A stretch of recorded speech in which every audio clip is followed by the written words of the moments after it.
Hello, welcome back to the course on Law of Dispute Resolution in International Trade.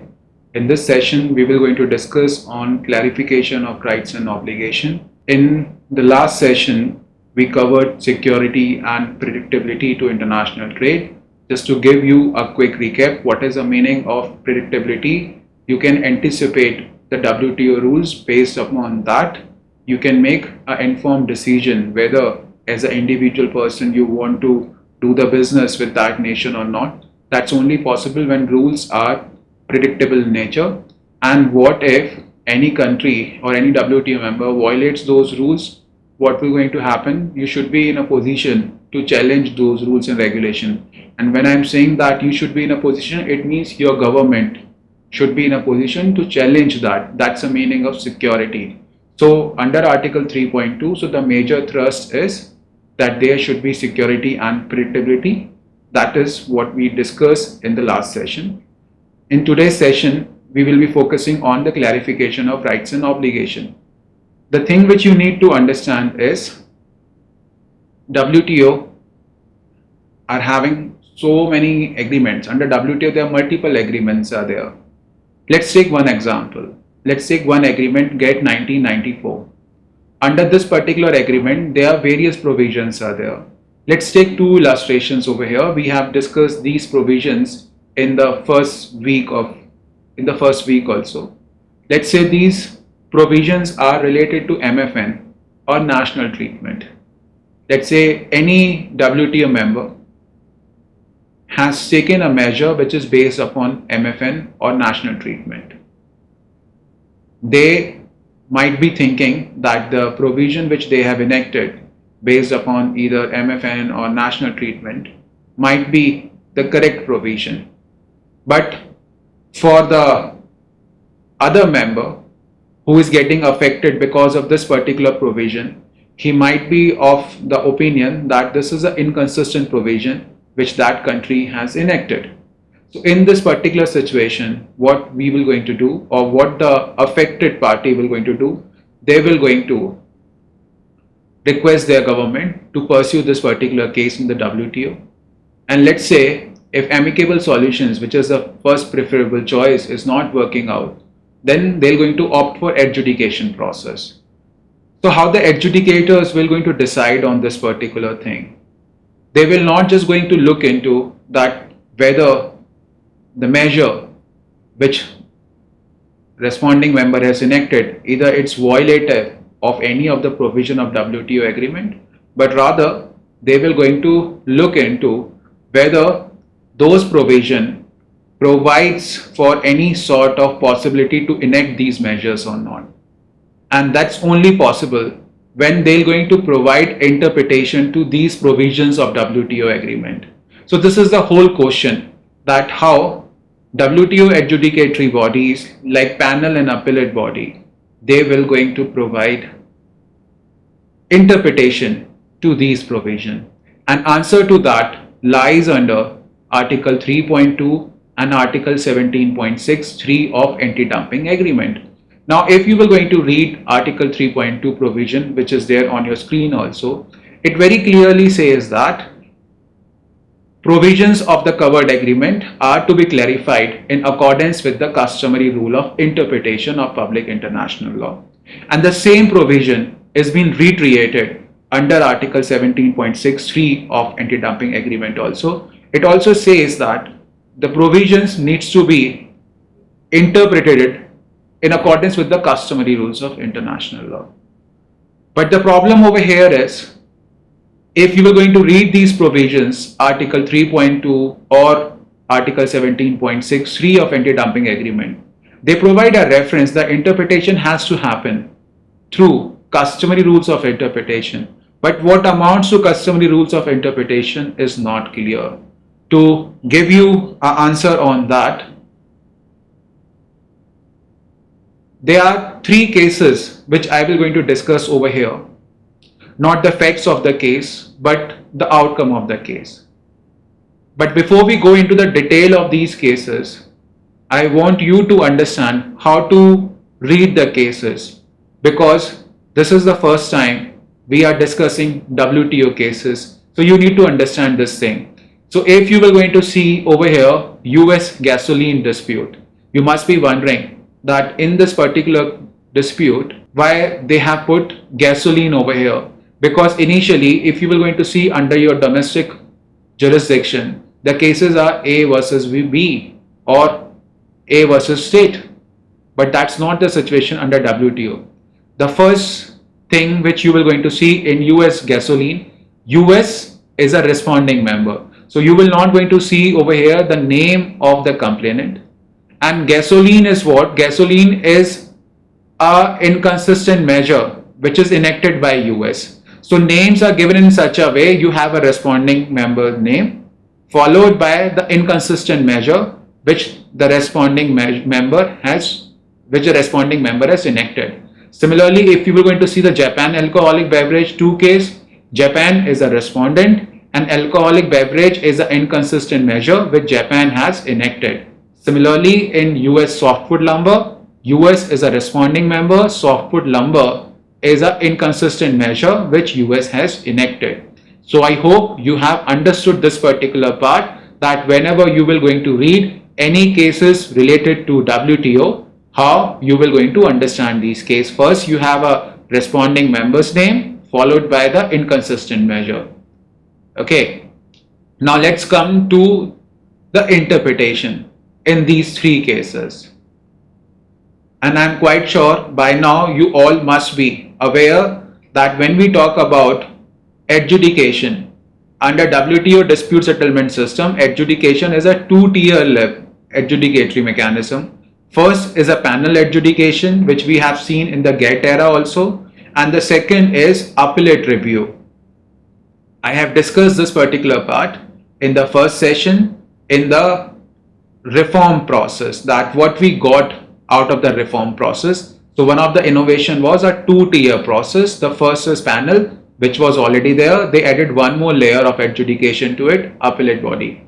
And whenever we will going to read or discuss the cases, these are mostly appellate body interpretation. So over here also, and you all are aware now that in 1995 DSU came in the existence. So immediately after that, if we will going to see the first dispute, US gasoline or Japan alcoholic beverage dispute, in this case appellate body was very clear from the beginning, because they were also asked to answer this particular question, that what amounts to customary rule of interpretation, because there is no name given in 3.2 of DSU or 17.63 of anti-dumping agreement. So they very clearly stated Article 31, 32 and 33 of Vienna Convention on Law of Treaties, they have taken a shape of customary rule of interpretation. Now whenever anyone asks you this particular question, that what is the meaning of customary rule of interpretation, you have to just give the answer 31, 32 and 33 of Vienna Convention on Law of Treaties, also known as in short VCLT. They are known as customary rules of interpretation. So whenever panel or appellate body, they are asked to clarify any right and obligation, they rely upon the provision of Article 31, 32 and 33. So there are 3 provisions are there. We will going to see in a while what are the content of 31, 32 and 33. But remember this thing, that they been followed in a hierarchy. First you have to rely upon Article 31. If 31 is not working out for you to give an interpretation, then you will going to rely upon 32. If 32 is also not giving you concrete results, then 33. And in practice, you will going to see that so far, most of the interpretations which are provided by panel or appellate body, they just rely upon 31. 31 provides them the concrete answers on the interpretation. And in some instances, they have relied upon 32 and in very few cases on 33. Now let's see the content of 31. Some of you might have already seen the content, some of you might be seeing this particular provision for the very first time. So if you were going to read the first part of 31, it says that how you will going to give an interpretation to a particular term. So it very clearly says that you have to give an interpretation through the ordinary meaning, and this ordinary meaning has to be in the context and in the light of object and purpose of the treaty. So that's how you provide a particular interpretation to a particular term. Try and understand this particular part, that whenever as an adjudicatory body, as a panel and appellate body, you've been asked to give an interpretation, the first thing which you will going to do, you will try to provide an ordinary meaning to that particular term. Okay, and after providing an ordinary meaning to that particular term, then you will going to start looking it into the context and in the object and purpose of the treaty. That's how you provide an ordinary meaning. That's how you provide an interpretation based upon Article 31 to any of the provision which you want to clarify. And 31 doesn't stop here. It goes one step ahead. What is the meaning of context? What are the things which you are looking into this definition of context? Clause 2, para 2 also provides an insight to that. It says that it can be the preamble, it can be the text, or there are other provisions also given. Based upon that, you will going to rely upon this thing that, okay, in the meaning of context, these are the things which can be included.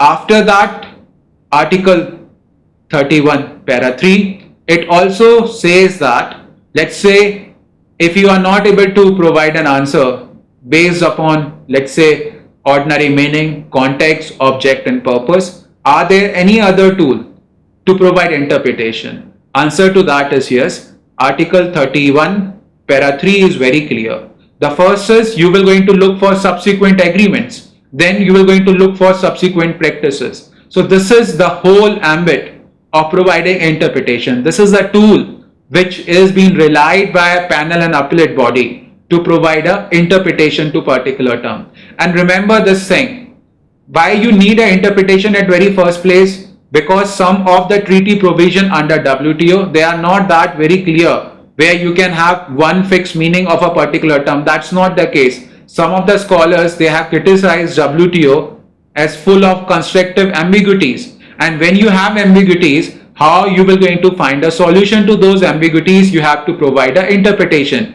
And as a panel and appellate body, that's your task. If you will going to see 3.2 also, you've been tasked to provide an interpretation, because that's how you will going to clarify rights and obligation of WTO members. So this is something which is very, very essential. So if you have understood this particular provision, then we will going to see few cases which are decided by a panel and appellate body on all these points. The first is ordinary meaning, second context, object and purpose. After that, relying upon 31(3), which provides for subsequent agreement and subsequent practice. Now let's start with ordinary meaning. If you will going to see 31 para 1, which says that you have to start your interpretation process with the ordinary meaning, but it does not provide any insight where you will going to look for ordinary meaning. So in that particular front, from the very beginning, from the very first case onwards, panel and appellate body, they have started providing the ordinary meaning by looking into the Oxford Dictionary. So that is their request. So whenever they have to start the interpretation process, they have to start first with the ordinary meaning, and where they will going to look for the ordinary meaning, they will going to look into Oxford Dictionary. Remember this thing, over the years, appellate body and panel, they have relied upon the Oxford Dictionary only, and they've been criticized for this particular approach also. There are so many commentaries written, there are so many critiques written on this particular approach, but the appellate body and panel, they are still using that. And first of all, please understand this part, that when I'm saying that appellate body or panel, they have relied upon the Oxford Dictionary, they've been doing that consistently. Over the years, they have just relied upon just one dictionary only. And that too, this is a starting point of interpretation.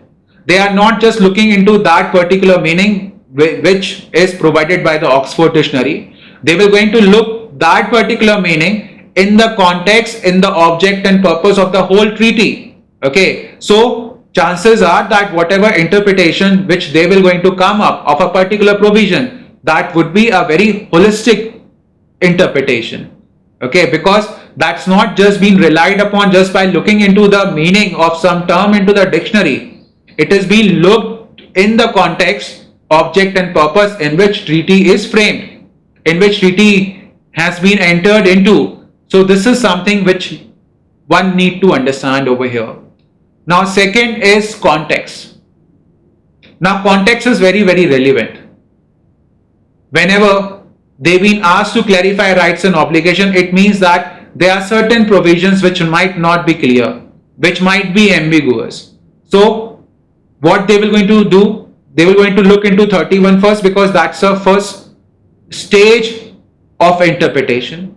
And within 31 also, the first thing, the ordinary meaning, and after that they're going to put that ordinary meaning into the context of this whole treaty. Okay, and if you have understood Article 31 clearly, let me just take back you to the previous slide. If you will going to read 31 clause 2, if you will going to see it over here, you will going to see the insight that what amounts to context. This is just an example. Okay, there are WTO agreement is there. To WTO agreement there is a preamble. If you will going to see your TBT agreement, technical barrier to trade agreement, there is also a preamble. So this will going to become what? This will going to become a context. If I have to look for any specific meaning of a particular term, I might look into the preamble, I might look into a holistic context. This will going to give me the clarity that okay, this is the meaning of a particular term in this particular context, and I am not stopped there. I have to then look into the object and purpose of the entire treaty. And until and unless I am not relying upon the object and purpose, I cannot come up to a holistic interpretation. So this is a hierarchy which is being followed. First, you will going to look into the ordinary meaning, then you will going to provide some sort of context to that ordinary meaning. That context, again 31.2 provides an answer to that. You will going to look into the preamble and the other source which are identified in the 31.2, and after that, in the light of object and purpose of the treaty. That's how our interpretation is being provided to a particular term. And let's assume this thing, that you have relied upon Article 31, the first three parts, ordinary meaning, object and purpose, still you don't have a clarity, there is no certainty to interpretation, then 31.3 would be relied upon. What 31.3 says that in order to provide an interpretation, you can also explore subsequent agreements. Now please understand what is the meaning of subsequent agreement over here. Let's say WTO came into existence in 1995, and after that among the WTO members certain other WTO agreements are entered into. Now when you will going to provide an interpretation to a particular term, along with ordinary meaning, along with the context, you can look into subsequent agreements as well. This will going to provide you a clarity, okay, that what is the meaning of a particular term or a provision. And similarly, sometimes you also rely upon subsequent practices. Now what is the meaning of subsequent practice over here is that over the period of time, let's say members started doing a practice, okay, and that practice is consistent, that's not been challenged, though there are very unlikely chances for that. But still, if there is some subsequent practice which is well accepted by all the WTO membership, then you can look into for the interpretation that will going to work out as a guidance to you, okay, but this is very rarely been relied upon. The structure of 31 which has been used in practices, ordinary meaning, in context, object and purpose, that's it.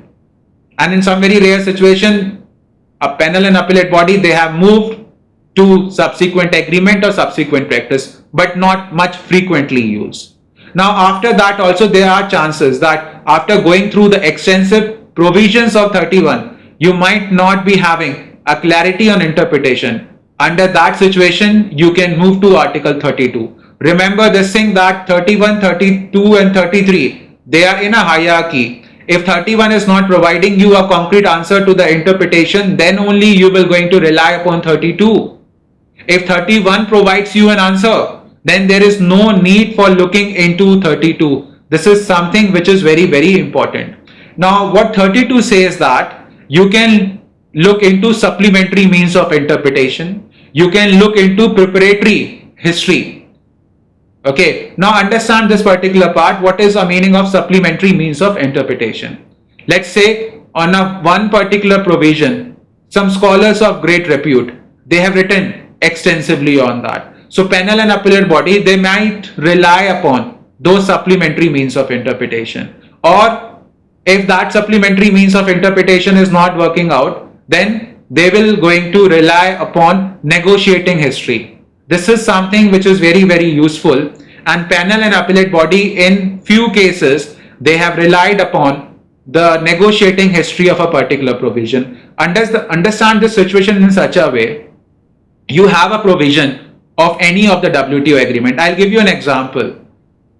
Under Article 21 of GATT 1994, there is a provision on security exception. And recently, there are a lot of cases around this particular provision. So let's say panel at the time of providing an interpretation to this particular dispute, they have looked into the negotiating history. Now negotiating history will going to provide you an insight that in what manner, in what way negotiators they have agreed upon this particular provision. So this is something which panel and appellate body they rely upon.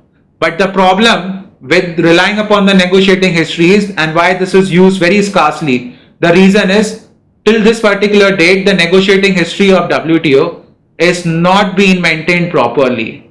And when you look into the proposals which were given during the Uruguay time, it reflects specific countries' understanding. That's not a holistic understanding which goes for each and every WTO member. So sometimes it becomes very difficult for panel and appellate body member to understand that, okay, we need to rely upon which provision or which proposal or which negotiating history we need to rely upon, because they don't know which one is correct. They cannot provide an interpretation just based upon one country's proposal, because during that time around 123 members they negotiated the Uruguay round of negotiation. They might have different stance, and if you will going to just rely upon one country's proposal, then you will going to end up giving an interpretation from that member's perspective, which is not correct. And for that very reason, this is an example that this provision is not being used that frequently. Now if you will going to see panel and appellate body approach over here, the thing which I stated is also being identified by panel and appellate body in these cases like EC chicken cuts, US upland cotton. So here panel and appellate body was very clear that if you can come up to an interpretation, a concrete interpretation, just by relying upon Article 31, then you are not even required to look into Article 32. Article 32 of VCLT would be used by you only in that situation if 31 is not providing you a clarity, then look for 32. So this is something which one has to understand. Okay, you cannot straight away jump to 32. You have to go in a hierarchy. 31. If 31 is not providing clarity, then 32. Similarly, Article 33 is also there, which provide guidance as to the interpretation.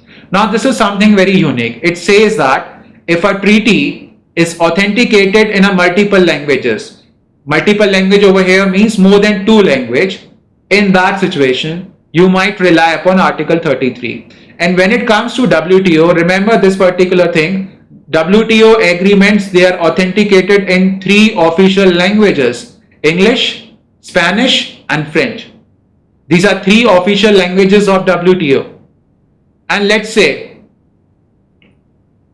a panel and appellate body, and this happened in US countervailing duty case, and US has raised a complaint. This is against China. Okay, just please look into this particular dispute. And this is a dispute where the panel and appellate body, they were supposed to give an interpretation to public body. So to give a meaning to this public body, they have looked into all the three texts: English text, French and Spanish text. So this is just one example how panel and appellate body, they rely upon sometime Article 33 also. But this is something which is very rare. And remember this thing, let me just again reiterate this particular point. There are three provisions as to interpretation: 31, 32 and 33. But when it comes to the use, 31 is the one which is frequently used. And in 31 also, what are the provisions which are effectively relied upon by panel and appellate body to give the interpretation? The first is ordinary meaning in context, object and purpose. That's it. Using that, in majority of the cases, they come up to the correct interpretation. And if 31 is not working out, then 32 is there. And in a very, very remote possible cases, if I am not wrong, around just 2 or 3 cases, they have relied upon Article 33. So this is how panel and appellate body, based upon Article 3.2 or 17.63, they clarify rights and obligation. They have to do the interpretation, and based upon this interpretation, they come up to a final solution. And remember this thing, that interpretation is based upon Vienna Convention on Law of Treaty, VCLT. So now let me summarize today's session. Article 3.2 and 17.63 of anti-dumping agreement, they are very clear on the ways how the interpretation will going to happen. They refer to customary rule of interpretation, and from the very beginning, panel and appellate body, they are very clear that customary rule of interpretation means Article 31, 32 and 33 of Vienna Convention on Law of Treaties. For that very reason, panel and appellate body have relied upon these provisions for interpretation. Under Article 31, the interpretation is dependent upon the ordinary meaning in the context, in the object and in the purpose of the treaty. Second, if 31 is not working out, then you rely upon supplementary means of interpretation, or you can use negotiating history also. And if after 32 also you are not getting the answers, then you might rely upon Article 33. For Article 33, the only requirement is a treaty must be authenticated in more than 2 languages. So this is for today's session. In the next session, we will going to discuss upon the other feature of dispute settlement system, which is mutually acceptable solution, which is a preferred choice of resolving dispute and prompt settlement of dispute. Thank you.